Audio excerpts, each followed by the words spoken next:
Maybe you're like me, and maybe you've watched a lot of documentaries over the years and series on Amelia Earhart, the first woman to fly solo across the Atlantic Ocean. That was in 1932. But there's still a mystery as to whatever happened to Amelia Earhart and also her navigator, Fred Noonan. In 1937 is when it was attempted that she wanted to be the first woman to fly around the world, and disappeared on July 2nd of that year over the Central Pacific Ocean. And joining us now is Trevor Peters from Purdue University. That is where we know Purdue University and also a research foundation arm of the university are going to do some exploring of their own to the South Pacific. They're attempting to solve the disappearance of Earhart during her mission to become the first woman to fly around the world at the equator. Trevor, thank you so much for your time. Thank you so much for being with us. You bet. Happy to be here. So tell us, how did this come to be, and exactly how many people are a part of this journey?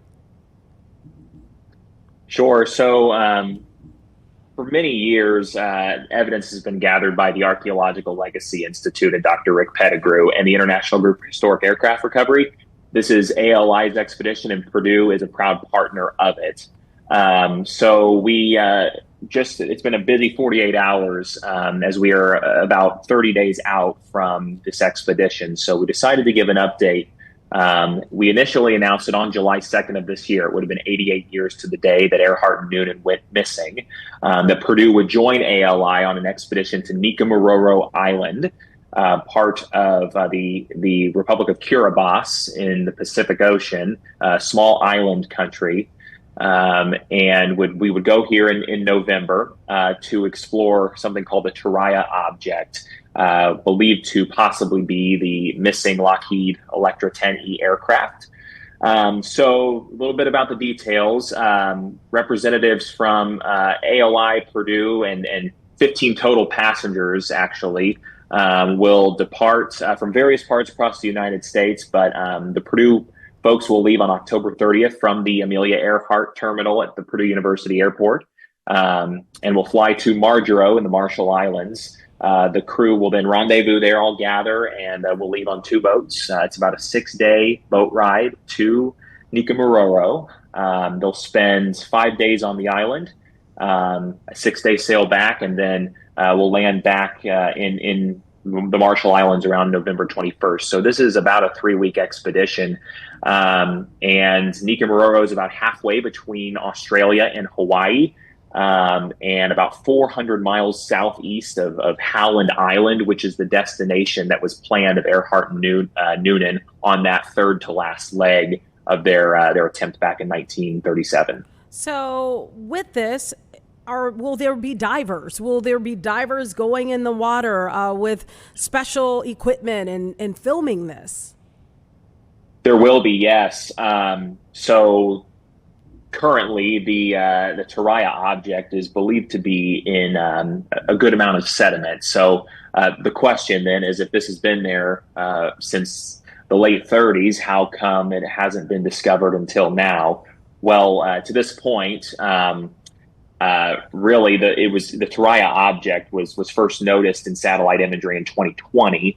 Later confirmed to be visible in aerial photos taken on the island lagoon as far back as 1938. So why wasn't it seen? Well, over time, there was a historic tropical storm that moved through and shifted the sediment there and revealed more and more of the Turaya object, which ALI and Purdue will go see again if it's the Lockheed 10E Electra.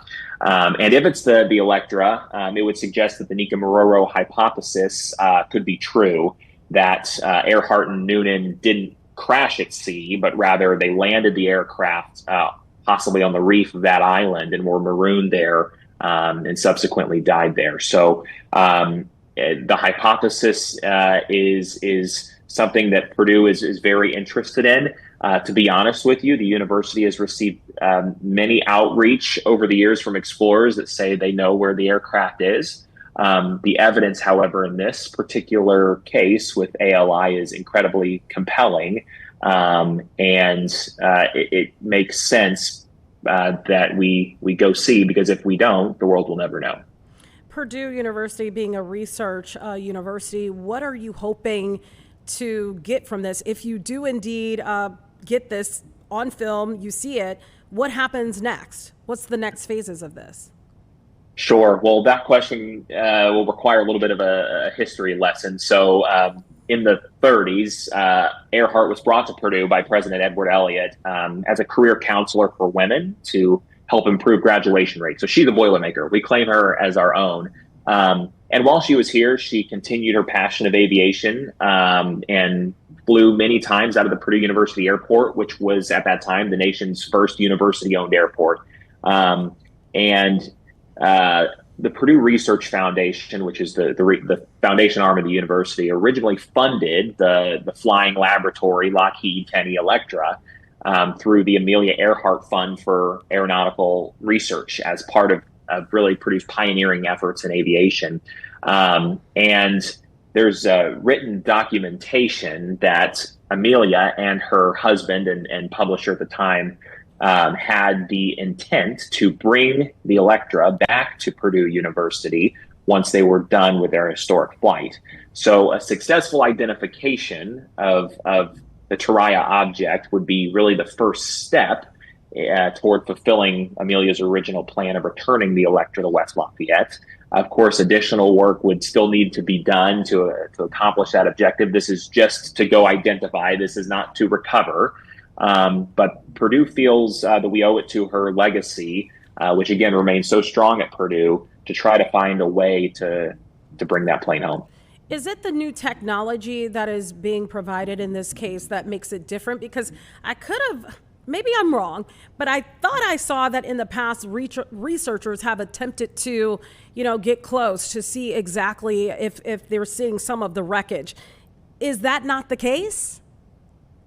So satellite imagery does help, which is really what led to us and to Dr. Pettigrew and ALI first exploring this option back in 2020 when a man by the name of Michael Ashmore discovered it really on Google Earth. And again, as the tides have gone in and out and the storms have come, different parts of this object have become more visible. Some say it's a coconut tree. It would appear the object is metallic. So again, there's a little bit more than just this is some debris in a lagoon.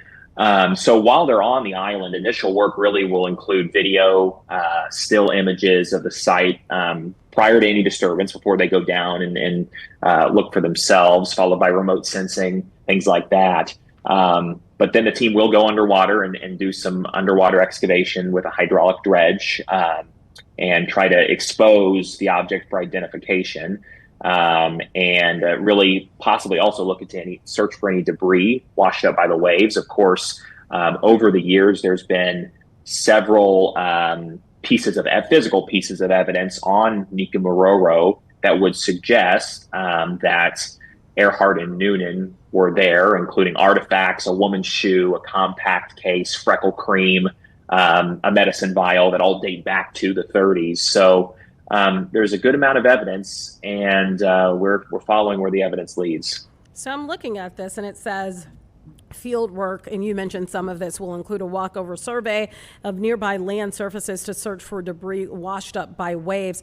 15-person crew will be there from Purdue. Talk about some of the people that are a part of this and really who they are.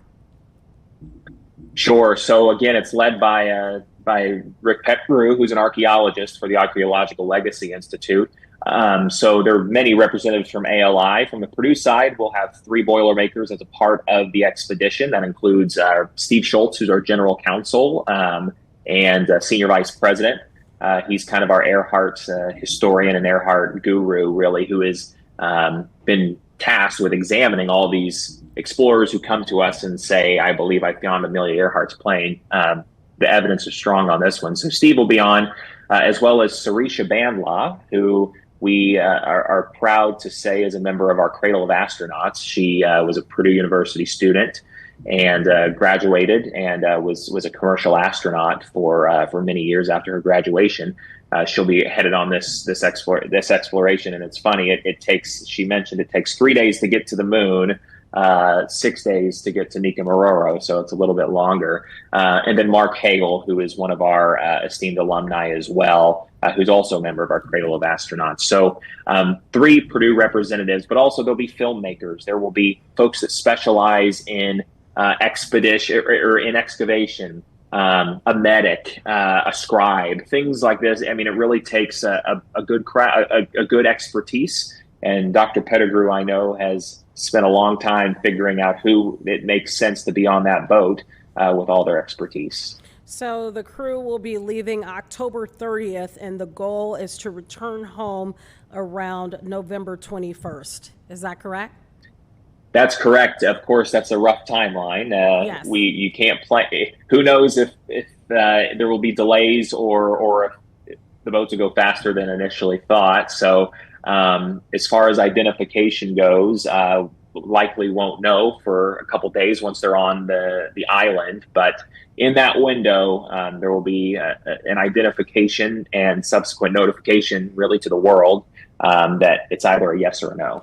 Now, when you say they're going to this island, are they how are they staying? Like, are they sleeping and camping on this island, or will they be leaving the island to go to a bigger city? How does that work? Well, the conditions are pretty difficult, as you can imagine. Right. They Nicomaroro, there are no inhabitants, so it is a pretty remote island. They'll be staying on the boats, large vessels that are equipped for this kind of a mission. So it is certainly not a luxurious hotel they'll be staying in, but they'll be roughing it. And there are many threats that they are aware of and are planning for. They're physically training right now, and it's quite exciting to be a part of and be able to hear about. Talk about that a little bit. You don't have to go too deep into it, but when you say threats that they're preparing for, are we talking about weather conditions? Are we talking about certain animals that are out there possibly on this island? Explore that with me a little bit. All the above.